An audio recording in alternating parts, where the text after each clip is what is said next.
Israel targeted a Hamas command and control center in Gaza yesterday. And this terrorist stronghold was also based in a refugee camp.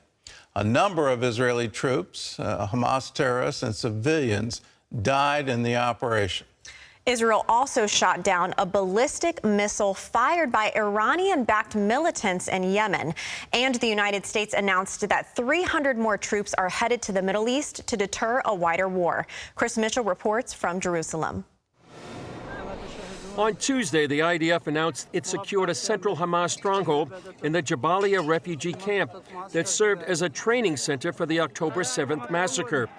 Israel said the operation included a combined airstrike and ground troops who killed a number of Hamas terrorists in face-to-face combat, including one of the masterminds of the October 7th attack. A Gaza hospital director said the strike also killed and wounded many civilians when buildings collapsed along with Hamas's underground tunnel complex. The IDF said Hamas is using civilians as human shields, and everyone in the area had been told to leave the area to safety.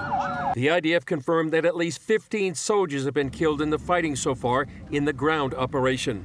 Meanwhile, the military's Arrow air defense system successfully intercepted a ballistic missile aimed at Israel in its first operational use. The Iranian-backed Houthis in Yemen, armed with a large arsenal of surface-to-surface missiles, took responsibility for the attack. This operation is the third operation to support our oppressed brothers in Palestine and confirm that they will continue to carry out more qualitative strikes with missiles and drones until the Israeli aggression stops. Hezbollah leader Sheikh Hassan Nasrallah also released a cryptic video pointing to a speech that will be delivered on Friday. Some speculate this could be the terror group's declaration of war.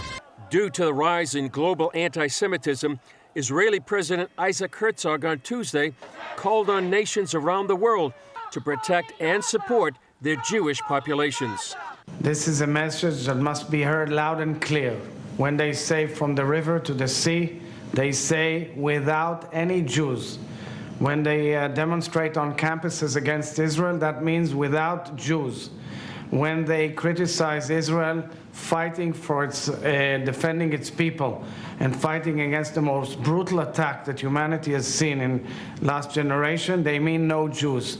This is a fight not only against Israel, it's a fight against anti-Semites all over the world, and we are here to strengthen our brothers and sisters of Jewish communities all over the world. The Pentagon announced U.S. Special Forces stationed in Israel are helping the IDF identify and locate hostages and American citizens held in the Gaza Strip. It also announced 300 more troops are being deployed to the Middle East to support efforts to deter a wider war. Meanwhile, the Palestinian Crossing Authority said more than 400 foreign passport holders would be permitted to leave Gaza on Wednesday. A Hamas spokesman said they will release some of the foreign hostages, while the mother of rescued IDF soldier Uri Magadish addressed the press for the first time. Dear people of Israel, we thank everyone for their prayers and support. Our Ori came back home, and now our prayers are with the rest of the abducted and missing, and our hearts are with all the families. Thank you, Creator. There's none above you. Chris Mitchell, CBN News, Jerusalem. Well, for more on this, we have Danny Danon. He's the former Israeli ambassador to the United Nations, and he joins us from Tel Aviv. Ambassador Danon, welcome to the 700 Club. Thank you for having me, Gordon, this morning. Let's talk about the Hamas compound, the refugee camp. It's getting a lot of media attention. What can you tell us about the operation?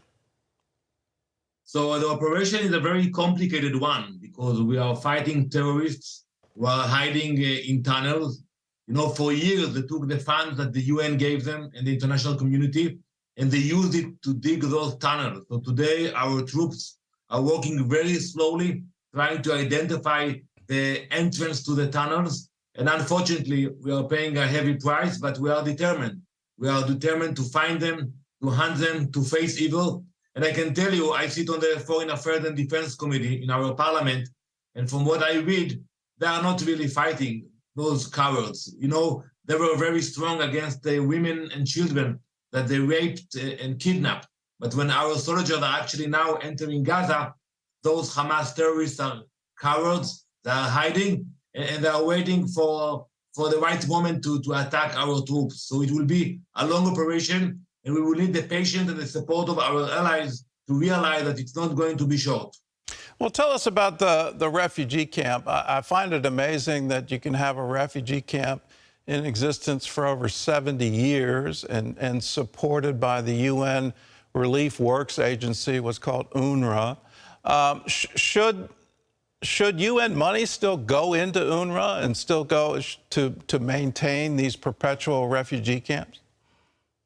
Absolutely not, Gordon. Look at the numbers. You know how many billions of US dollars were spent in Gaza over the years? You know, each household could have gotten a few $1 million.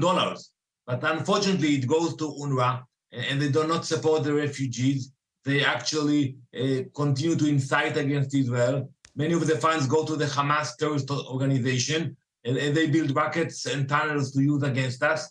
So I think now, God's will, after we will defeat evil, we'll defeat Hamas, it's about time to think about a new mechanism to support the people in Gaza.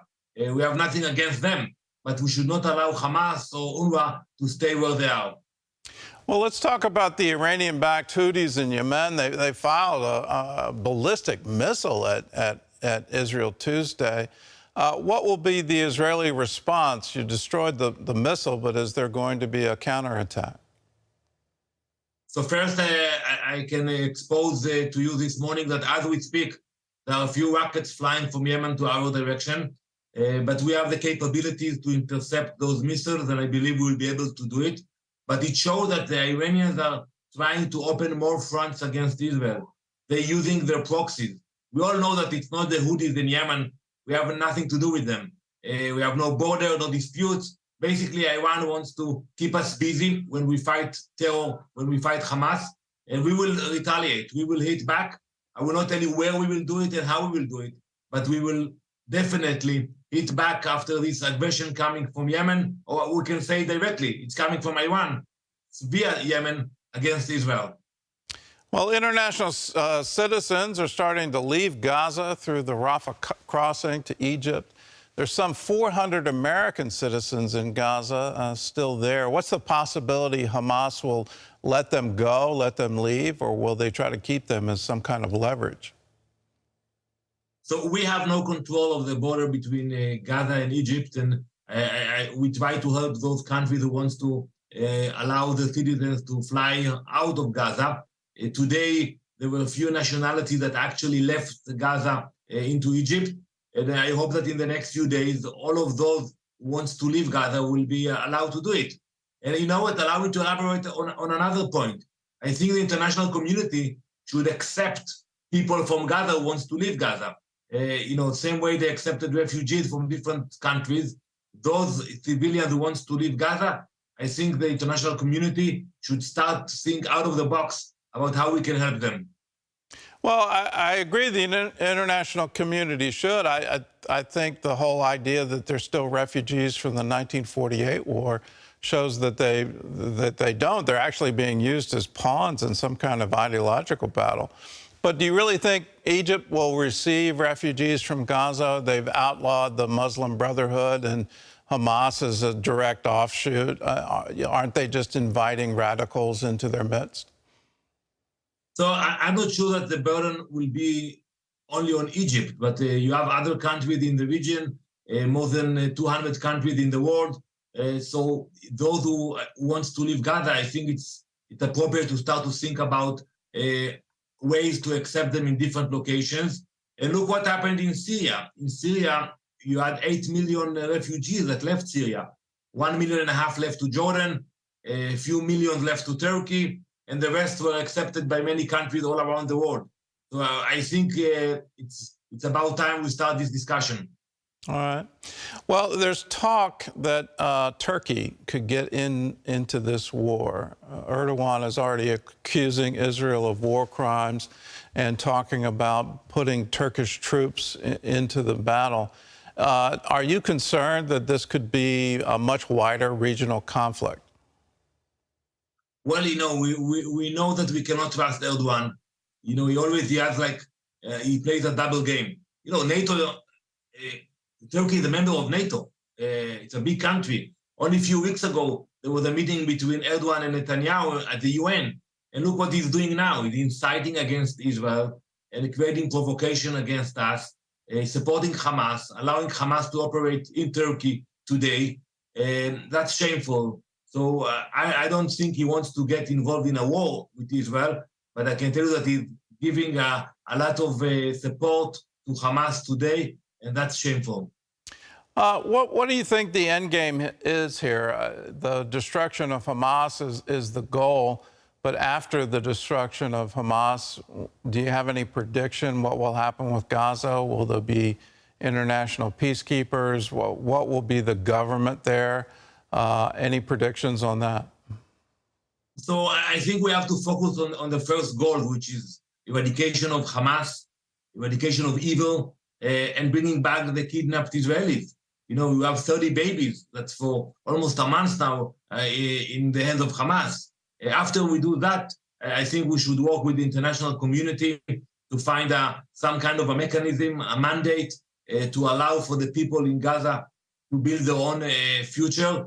But we have to pay attention to what's happening there. We will not repeat the mistake we did last time that we left Gaza 18 years ago, and we hoped for the best. And look what happened.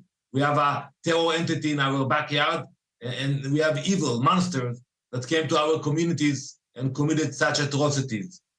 Well, I like to remind people that when Israel pulled back and there was this concept of an Arab Spring under President Bush and free elections were held in Gaza, what did they do? Well, they elected Hamas to lead them.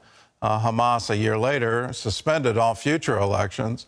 But we have to acknowledge the people. It was only 44% of them, but it was enough to put Hamas in power. And we stand with you. We stand that, yes, Hamas should not exist anymore. It's time for them to be removed. So, Ambassador Danny Danon, thanks for being with us, and be assured we stand with you. We support you in this struggle. Thank you, Gordon, for your support, for your prayers. We appreciate that.